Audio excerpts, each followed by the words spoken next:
Welcome to another edition of the Old North State Sports Show, folks. We are back with a preview of the NFL Combine to get you guys ready. So, a few things that we're going to discuss today. We're going to be talking about Dave Canales and Dan Morgan's availability. We're actually going to lead off with that.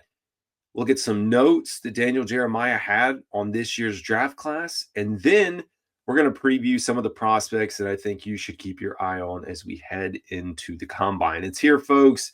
Things are starting to pick up. Free agency is just around the corner. But without further ado, let's go ahead and jump right in. So, first things first, let's take a look at when availability is going to be for the Panthers. So Dan Morgan is going to be speaking on Tuesday, 225, this coming up Tuesday at 1:15 Eastern Time. And then following Dan Morgan, you will hear from Dave Canales at 2:15 on Tuesday as well. So back to back, pretty easy. We'll get to learn a little bit more, possibly some discussions around contracts for the Carolina Panthers. Who knows, the Ike Ekwonu option, anything else that's happening around the building, philosophies. There's going to be a lot to talk about. What are we doing with this player over this player? What are the needs? What are thoughts on trade back? Like, we're not going to expose everything, but we will get to learn a little bit more. And of course, I will be here to break it down for you guys, getting some clips, some audio, doing everything we can to make sure you guys are in the know. Now, speaking of being in the know, let's take a look at some notes from the Daniel Jeremiah press conference from earlier this week, where he does answer a question related to the Carolina Panthers, which we will talk about, but also gives you an overview of the draft class itself. So here we go. We'll start with here. As far as the draft class itself, I think when we talk about this year's draft class, it's not a class that just jumps off the table with a ton of talent. And I've said that a lot. A weak quarterback class, a weak, like in general, wide receiver class, but there are some strengths, and you do have the ability to get some starters. Day one, day two, Carolina Panthers desperately need to fill some holes. So here's what his take is on the draft and where we sit. He said, "I'm excited about this draft. It's a starter's draft," is how I would phrase it. Going through and watching all these guys for the combine and talking to a bunch of people around the league. Okay, some positions maybe don't have that superstar that we had in years past, but we do have a boatload of starters, particularly on the defensive line, a bunch of really, really good players. And I think that's positive news if you are a Carolina Panthers fan, right? We know that one of the weaknesses for the Carolina Panthers has been on the defensive side of the ball. So having the ability to get some talent on the defensive front in positions of need means a lot. But let's go ahead and dive in a little bit deeper. And so there was a question that came across in regards to the Carolina Panthers, and in particular, a mock that was put together. And let's take a look at his response here. We'll look at the question as well. So it says, you had in your mock draft Walker, speaking of Jalen Walker coming here, but also kind of mentioned the idea of a trade back. I'm wondering, when you're looking at a team like the Panthers that have so many needs across defense, is this a class that is deep enough to pass on a guy like Walker just to get more pieces? This was Daniel Jeremiah's response. Well, I mean, that's a good discussion, and it's a good debate in the room. I mean, I don't think you want to do it just to get a fourth round pick. So I think it's important. Like, you don't trade back just to trade back so you can get a fourth or a fifth. Like, you really want to get some value. But I think you can get some quality resources, maybe get another pick on day two. Speaking of Walker, he's a great player. I wouldn't have any criticism if they decided they were going to stick and pick him and go forward. But like we said, when you have this many holes, and this is a draft that does have a lot of talent and depth on the defensive front, I'd be interested in that option. I'm not saying that's the right or the wrong way to go. I just think, man, there's so many holes there, and you could fill a bunch of them if you could slide back a little bit. I think that's a good debate and a good discussion. I could spend 10 minutes and argue it each way. So they just have to see what they get. And I fully agree with that. It's a great point for the Panthers. What are they going to do? There's a continued discussion about trading back. It seems like the plausible thing to do, but it just depends on what can you get in exchange. Is there a team that is willing? I mean, talk about a weak class. Is there a team that's willing to move up to get an offensive tackle? Because odds are an offensive tackle is going to be available, a really good offensive tackle that early, considering where the other needs and players are going to go in front of them. So that's always a discussion. It's one we're going to continue to have. And I personally think it would be nice if you could move back a few spots. You're probably not going to get another first, but you could get a day two pick in the second round, maybe a third rounder thrown in there. And I think it would be a very good decision for the Carolina Panthers. But without further ado, we're done talking about all the ins and outs of what's happening. Let's get into the players that I would like to focus on. So we're going to just go through NFL's combine tracker, and I'm just going to go through the list, folks. We're going to make this super easy. We are using the reporting that they've created here, so we're not going to go too deep, but taking a look, these are all the positions. So the top overall prospect, and no, this is not a prospect that I have for the Carolina Panthers. We'll get my screen fixed here. I am a little bit biased, not more than a little bit. I'm a lot of bit biased in the fact that I really like Omarion Hampton out of North Carolina. However, I understand that he's not the best back, and Ashton Jeanty did a lot of really good stuff against Oregon, against Penn State. The dude is a fantastic running back, but it's kind of crazy to me that he's the number one overall prospect on NFL.com. I have Abdul Carter as number one, hands down. And I think some folks would even throw Travis Hunter into that mix. So those are your top three.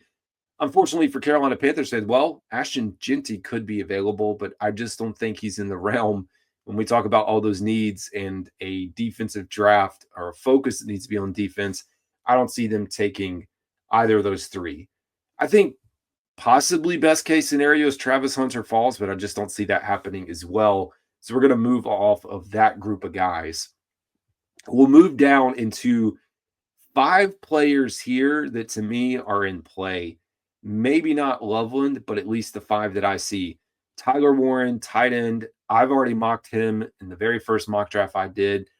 I didn't have us picking him at 8. I had us trading back, getting him around 18. But to be honest, I don't know if he's going to be on the board that late. That's how good of a player he is. And I know a lot of folks are coming around to him. It is hard to justify right now picking a tight end, but we just don't know until free agency happens. So I tell you, come in with an open mind, because until you see what free agency looks like, you should be, if you're into this, trying to figure out who and what and the best prospects are going to be for the Carolina Panthers. So if you're not a fan of tight ends, maybe you're into Walter Nolan. And I do think he's a very good prospect. Again, defensive tackle. You look at either Walter Nolan or Mason Graham in the middle of this defense, paired alongside Derek Brown, Ashawn Robinson. I think it's a win-win-win for those guys. Not to mention a win for our pass rush and our edge and our run defense, like all facets of this thing. Shy Tuttle still on the roster. Unfortunately, I don't think he's going to be gone. I also think this is another good reason for the Panthers to look at trading back to potentially get a defensive tackle and an edge.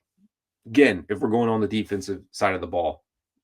Colston Loveland, he's moved up a lot of boards. I was actually surprised to see him on here as the second tight end.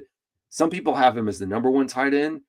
Really good pass catcher out of the University of Michigan. A lot of Michigan guys on this list. I mean, 3 right now in the top 10 so far. And then even 3 within this bucket that I'm looking at right now. But he's someone, maybe, again, you talk about trade back, if available, could be on the table for the Panthers. Will Johnson. So, again, all this discussion about Dane Jackson, Mike Jackson, J.C. Horn.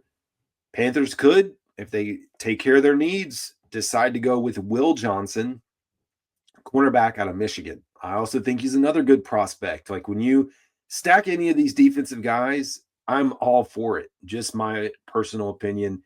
I'm all for plugging the holes, and I think a lot of these guys could bring a ton to the defense. We talked about Mason Graham. Again, defensive tackle out of University of Michigan, brings a lot of value to the middle of this defense and the defensive front. We get into kind of this, I don't want to say borderline territory, but I mean, we're starting to talk more about wide receiver. They on NFL.com have Luther Burden the third as the number one wide receiver in this class for 2025 prospects over Ted McMillan. And it's a little surprising for some. He's faster, he's smaller. I personally, I don't have a preference either way. I am a fan of Ted McMillan, but just interesting to note, at least right now, that he is rated as the number one wide receiver in this class. When we first started this path of where the Panthers were going to be drafting at number 8, before I did a mock draft, Mykel Williams out of Georgia, edge defender, was on my list as well. And we actually get into a lot of prospects that are in this range. When you talk about Jalen Walker, who I just mentioned through the mock draft, he's more of your hybrid. I think Mike Kay of the Charlotte Observer put together a really good statement around Jalen Walker and the fact that you look at Frankie Louvu, he's undrafted. So you're trying to plug a hole in a lot of these other guys that have kind of worked their way up. You don't really draft a hybrid linebacker number 8 overall unless you're just like sold on who he is. And so I don't know if that makes sense for the Panthers. They need help on the defensive front, I think, more so than a hybrid linebacker that can play edge, but never know. Armand Mimboa, offensive tackle. Again, I told you offensive tackle is going to be available. Maybe there's a team that's wanting to move up to make sure they get their tackle of the future for one of these teams. Absolutely in play, in my opinion, but not for the Panthers. So talked about Jalen Walker. Mike Green, he's another one out of Marshall, one of the top edge prospects as well. There's just a group of guys outside of Abdul Carter. There's just a group of guys underneath that set that could be available for the Carolina Panthers and absolutely an option. Kevin Banks Jr. is a tackle. Will Campbell's a tackle. Again, you get into these tackles, somebody's going to want it. Somebody's going to need it. Do they want to move up at 8 and make sure that they get their tackle for their quarterback? Shamar Stewart, also, I think, in consideration when we talk about the first round. I have not done a lot of research on Donovan out of Boston College, but they have him at 6.4, one of the top prospects as well, at least top 5 edge. Donovan Jackson's a guard. I don't think we're going to entice that. And I have also talked about James Pierce Jr. He was in my second mock draft. Matthew Golden's a good wide receiver, potentially day 2 for the Carolina Panthers. Nick Scourton, edge, also in play. And finally, Ted McMillan. So tons of prospects, and you don't even get your first quarterback, Cam Ward, until all the way down here. So, 15 or 16 prospects deep? Trayvon Henderson, Emeka Ibuka, a lot of guys on this list, man. Xavier Watts actually ranked as the number 1 safety. I've talked a lot about Malachi Starks. Kenneth Grant, again, when this is more of your day 2 realm for the Panthers or the trade back scenario, I think Kenneth Grant, defensive tackle out of Michigan, also someone that should be considered. Nick Iman-Owari out of South Carolina, also in play. Jihad Campbell, I've talked about him. And there's finally Starks. Tons of guys on this list. Finally, Amari Hampton there, Judkins. A lot of options for the Carolina Panthers. That's my list of guys. And you know what? I had some notes pulled up. If I can still find them, I'll try to do this live and in action, possibly, and give you a very quick summary for the Carolina Panthers. Let's see if we can do this as we get ready. Give you a little more information on some of these prospects that you should have your eyes on. Starting with Mason Graham out of Michigan. Pro Football Focus's top-rated interior defensive lineman. Over 3 seasons with the Wolverines, he helped them snag a national championship. Was a unanimous All-American. Had 46 tackles, 3.5 sacks, and a pass breakup from the tackle spot, which is honestly pretty rare being a nose tackle. He's obsessed. Daniel Jeremiah is obsessed with him and has fell in love with him watching his tape. He's 6'3", 320 pounds. And I think he's a really good piece. Again, you could plug him into the middle And if that's not your take, Kenneth Grant out of the University of Michigan. Like I said, he's the third highest rated interior defensive lineman, 340 pounds. If you're going to play a 3-4 scheme with three defensive linemen, you got to have defensive linemen that you can plug down in the middle. Walter Nolan, another one out of Ole Miss, 48 tackles, 6.5 sacks. Think he's also in contention as a day one pick. We've done a lot of talking about Jalen Walker.